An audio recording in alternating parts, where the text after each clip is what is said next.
Welcome back. Kolar ಕಾಂಗ್ರೆಸ್ನಲ್ಲಿ ಟಿಕೆಟ್ಗಾಗಿ ನಡೀತಾ ಇರುವಂತಹ ಒಂದು ಅಸಮಾಧಾನ ಮತ್ತು ಫೈಟ್ ತಾರಕಕ್ಕೇರಿದೆ. ಈಗಾಗಲೇ ಬಹುಶಃ ಕೋಲಾರದ ಕಾಂಗ್ರೆಸ್ ಟಿಕೆಟ್ KH ಮುನಿಯಪ್ಪ ಅವರ ಅಳಿಯ ಚಿಕ್ಕಪೆದ್ದಣ್ಣ ಅವರಿಗೆ ಸಿಗುತ್ತೆ ಅನ್ನುವಂತಹ ಒಂದು ವಿಚಾರ ಹೊರಬಂದ ನಂತರ ಈಗಾಗಲೇ ಕಾಂಗ್ರೆಸ್ನಲ್ಲಿ ಒಂದು ರೀತಿ ಬಂಡಾಯ ಈಗಾಗಲೇ ತಲೆದೋರಿರುವಂತದ್ದು. ಸುಮಾರು 5 ಜನ ಶಾಸಕರು ಈಗಾಗಲೇ ರಾಜೀನಾಮೆಗೆ ಮುಂದಾಗಿದ್ದಾರೆ. ಇನ್ನು ರೆಬೆಲ್ ಶಾಸಕರ ಪಟ್ಟಿಗೆ ಮತ್ತೊಬ್ಬ ಶಾಸಕ ಕೂಡ ಸೇರ್ಪಡೆಯಾಗಿದ್ದಾರೆ. 5 ಜನ ಇದ್ರು.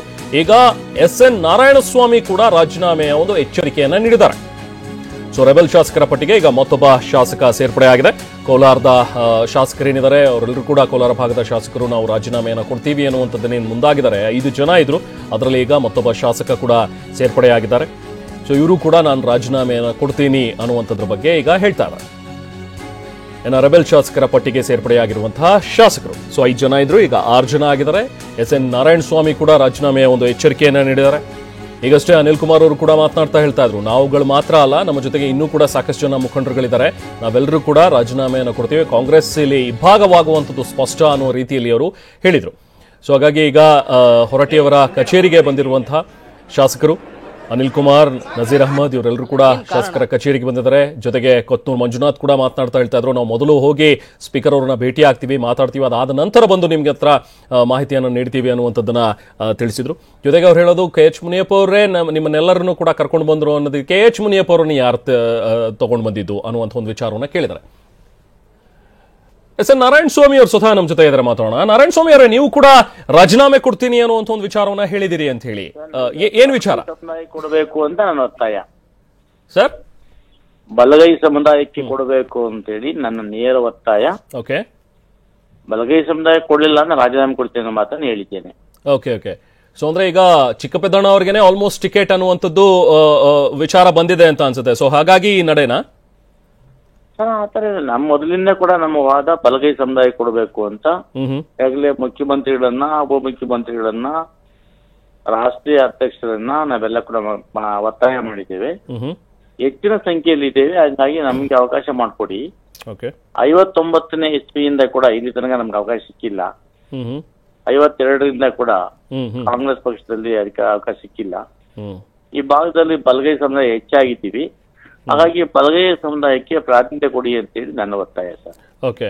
ಅಂದ್ರೆ ನಿಮ್ಮ ವಿರೋಧ ಈಗ KH ಮುನಿಯಪ್ಪ ಅಂಡ್ ಅವರ ಫ್ಯಾಮಿಲಿ ವಿರುದ್ಧನಾ ನಾರಾಯಣಸ್ವಾಮಿ ಅವರೇ? ಸರ್ ನಾನು ಯಾರ ವಿರುದ್ಧನೂ ಅಲ್ಲ, ನನ್ನ ಒತ್ತಾಯ ಬಲಗೈ ಸಮುದಾಯಕ್ಕೆ. ಓಕೆ. ಅಂದ್ರೆ ಈಗ ಅವ್ರ ಅಳಿಯಂಗೆ ಟಿಕೆಟ್ ಕೊಡೋದು ನಿಮಗೆ ಒಪ್ಪಿಗೆ ಇಲ್ಲ? ಸರ್ ನಾವು ಬಲಗೈ ಸಮುದಾಯಕ್ಕೆ ಬಲಗೈ ಸಮುದಾಯ ಕೊಡಬೇಕು ನನ್ನ ಒತ್ತಾಯ. ಸೊ ಇಟ್ ಇಂಪ್ಲೈಸ್ ಅಲ್ವಾ, ಪೆದ್ದಣ್ಣ ಅವ್ರಿಗೆ ಕೊಡಬಾರ್ದು, ನಿಮ್ಮ ಬಲಗೈ ಸಮುದಾಯದಲ್ಲೇ ಒಬ್ರಿಗೆ ಯಾರಿಗಾದ್ರೂ ಕೊಡಬೇಕು ಅನ್ನುವಂಥದ್ದು ನನ್ನ ವಾದ ಇತ್ತೆ. ಬಲಗೈ ಸಮುದಾಯ ಕೊಡಿ ಅಂತ ನಾನು ವಾದ.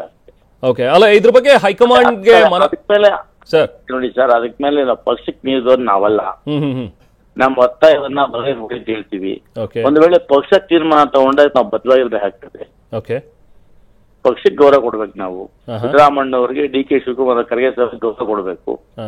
ನನ್ನ ಒತ್ತಾಯ ಬಲಗೈ ಸಮುದಾಯಕ್ಕೆ. ಅದಕ್ಕೂ ಮೀರಿ ಒಂದು ಪಕ್ಷ ತೀರ್ಮಾನ ತಗೊಂಡ್ರೆ ಆ ತೀರ್ಮಾನಕ್ಕೆ ನಾನು ಬದ್ಧ. ಮತ್ತೆ ರಾಜೀನಾಮೆ ವಿಚಾರ ಅದನ್ನೇ ಬಲಗೈ ಕೊಡ್ಲಿಲ್ಲ ಅಂದಾಗ ನೋಡ್ತೀವಿ, ಪ್ರಯತ್ನ ಮಾಡ್ತೀವಿ. ಪಕ್ಷ ತೀರ್ಮಾನಕ್ಕೆ ಬದ್ಧ ಅಂತೀರಿ ಸರ್? ಈಗ ಇನ್ನು ನಮಗೆ ಸಮಯ ಇದೆ, ಇನ್ನು ಅನೌನ್ಸ್ ಆಗಿಲ್ಲ. ಹೌದು. ಸಂಜೆ ಇನ್ನು ಕೋರ್ ಕಮಿಟಿ ಮೀಟಿಂಗ್ ಇರ್ತಕ್ಕಂಥದ್ದು. ಕರೆಕ್ಟ್. ಒತ್ತಾಯ ಮಾಡ್ತೇವೆ. ಸಂಜೆ ಒಂದ್ ವೇಳೆ ಕೊಡ್ಲಿಲ್ಲ ಅಂತ ಅವರ ಕೊಟ್ಟ ಮೇಲೆ ಆಮೇಲೆ ತೀರ್ಮಾನ ಹೇಳ್ತೀನಿ ನಾನು. ಅಂದ್ರೆ ಈಗಲೇ ನೀವೇನು ಕೊಡ್ಲಿಲ್ಲ ಅಂದ ತಕ್ಷಣ ನಾನು ರಾಜೀನಾಮೆ ಕೊಟ್ಬಿಡ್ತೀನಿ ಅಂತ ಏನ್ ಹೇಳಲ್ಲ ಹಂಗಾರೆ? ಅಲ್ಲ, ಹೌದು, ಕೊಡಬೇಕು ಅಂತ ಇದುವರೆಗೂ ಇನ್ನು ತೀರ್ಮಾನ ಆಗಿಲ್ವಲ್ಲ ಸರ್? ಹೌದು, ಕರೆಕ್ಟ್. ಖಚಿತವಾಗಿ ಯಾವುದೇ ಮಾಹಿತಿ ಬಂದಿಲ್ಲ, ಹೇಳಿಲ್ಲ. ನಮ್ಮ ಎಲೆಕ್ಷನ್ ಕಮಿಟಿ ಅನೌನ್ಸ್ ಮಾಡಿಲ್ಲ. ಕರೆಕ್ಟ್. ಹೌದು, ಇವರು ಹೇಳ್ತಿದ್ದಾರೆ. ಆದ್ರೆ ಈ ಒಂದು ಕಡೆ ನಮ್ಮ ಒತ್ತಾಯ ಬಲಗೈ ಸಮುದಾಯಕ್ಕೆ ಕೊಡಿ ಅಂತ ನಾನು ಒತ್ತಾಯ ಮಾಡ್ತಾ ಇದ್ದೀನಿ. ಕರೆಕ್ಟ್. ಆ ಒತ್ತಾಯಕ್ಕೆ ಮೇಲೆ ನಡ್ಕೊಂಡ್ರೆ ಅಂದೇ ನಡೆಯನ್ನು ನಾನು ತೀರ್ಮಾನ ಮಾಡ್ತೀನಿ. ಅಂದ್ರೆ ಅಕಸ್ಮಾತ್ ನಿಮ್ಮ ಒಂದು ಬೇಡಿಕೆ ಏನಿದೆಯಲ್ಲ, ಅಂದ್ರೆ ಬಲಗೈ ಸಮುದಾಯಕ್ಕೇನೆ ಕೊಡಬೇಕು ಅಂತ ಹೇಳಿ, ಅಕಸ್ಮಾತ್ ಆ ಬೇಡಿಕೆ ಈಡೇರ್ಲಿಲ್ಲ ಅಂತ ಹೇಳಿದ್ರೆ ನೆಕ್ಸ್ಟ್ ನೀವು ನಿರ್ಧಾರವನ್ನ ತಗೊಳ್ತೀರಿ?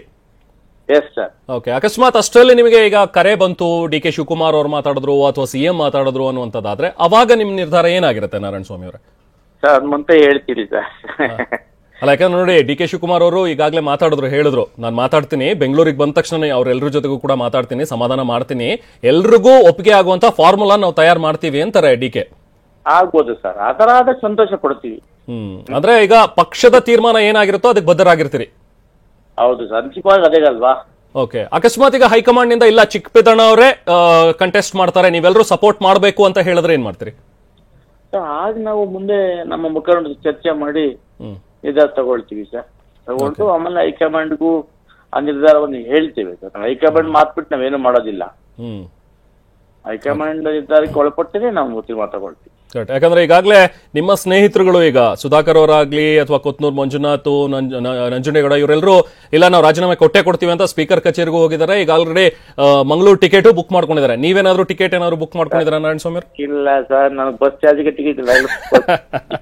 ಇದನ್ನ ನಂಬಬೇಕು ನಾರಾಯಣ ಸ್ವಾಮಿ ಅವರೇ. ವಾಸ್ತವಾಂಶ ಸರ್ ಅದು. ಸೊ ಹಂಗಾರೆ ನೀವೇನು ಫ್ಲೈಟ್ ಬುಕ್ ಮಾಡ್ಕೊಂಡು ಎಲ್ಲೂ ಹೋಗ್ತಾ ಇಲ್ಲ ಸದ್ಯಕ್ಕೆ? ಇಲ್ಲ ಸಾಹೇಬ್ರೆ, ಇಲ್ಲ ಕಾನ್ಸ್ಟಿಟ್ಯೂನ್ಸಿ ಜನರ ಮಧ್ಯೆ ಇದ್ದೀನಿ. Thank you sir.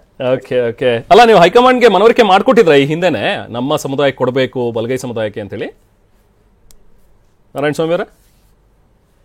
ಓಕೆ, ಏನಿವೆ, ಥ್ಯಾಂಕ್ ಯು. ನಾರಾಯಣ ಸ್ವಾಮಿ ಅವರ ಮಾತುಗಳು. ಮೊದಲಿಗೆ ಹೇಳಿದ್ರು ಇಲ್ಲ ನಾವು ರಾಜೀನಾಮೆಯನ್ನ ಕೊಡ್ತೀನಿ ಅನ್ನುವಂಥದ್ದು, ಬಟ್ ಅದಾದ ನಂತರ ನಮ್ಮ ಜೊತೆಗೆ ಮಾತನಾಡ್ತಾನೆ ಅವರು ಕ್ಲಿಯರ್ ಮಾಡಿದ್ರು. ಒಂದು ವೇಳೆ ಏನಾದರೂ ಇದೇ ಥರದ ತೀರ್ಮಾನ ಬಂತು, ಪಕ್ಷ ನಮಗೆ ಏನು ಹೇಳ್ತೋ ಅದನ್ನ ನಾವು ಬದ್ಧರಾಗಿರ್ತೀವಿ, ಅದಾದ ನಂತರ ತೀರ್ಮಾನವನ್ನು ಕೈಗೊಳ್ತೀವಿ ಅನ್ನೋ ಮಾತುಗಳನ್ನ ನಾರಾಯಣ ಸ್ವಾಮಿ ಅವರು ಕೂಡ ಹೇಳಿದ್ದಾರೆ.